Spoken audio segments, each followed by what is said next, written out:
അർത്തുങ്കൽ പള്ളിയും സ്വാമി അയ്യപ്പനും തമ്മിലുള്ള ബന്ധമെന്ത്? എന്തുകൊണ്ടാണ് മാലയിട്ട് ശബരിമലയ്ക്ക് പോകാനിറങ്ങുന്ന അയ്യപ്പ ഭക്തന്മാർ അർത്തുങ്കൽ പള്ളിയിലെത്തി പ്രാർത്ഥിച്ചിട്ട് പോകുന്നത്?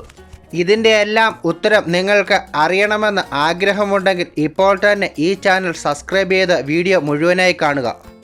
മുഹമ്മയ്ക്ക് അടുത്തുള്ള ചീരപ്പൻ കളരിയിൽ കളരിപ്പയറ്റ് പഠിക്കാനായി വെളുത്തച്ഛൻ പോയി. അവിടെ വെച്ച് പന്തള രാജകുമാരനായ സ്വാമി അയ്യപ്പനുമായി വെളുത്തച്ഛൻ ചങ്ങാതത്തിൽ ഏർപ്പെട്ടു. വെളുത്തച്ഛൻ്റെയും സ്വാമി അയ്യപ്പൻ്റെയും സൗഹൃദ ബന്ധത്തിൻ്റെ ഓർമ്മയ്ക്കായി ഇന്നും ധാരാളം അയ്യപ്പ ഭക്തന്മാർ ശബരിമലയ്ക്ക് പോകാൻ മാലയിട്ട ശേഷം അർത്തുങ്കൽ വന്ന് പ്രാർത്ഥിച്ച് നേർച്ച കാഴ്ചകൾ അർപ്പിച്ച ശേഷമാണ് മലയ്ക്ക് പോകുന്നത്. ഇത് കേരളത്തിലെ മത സൗഹാർദ്ദത്തിൻ്റെ ഏറ്റവും വലിയ ഒരു ഉദാഹരണമാണ്.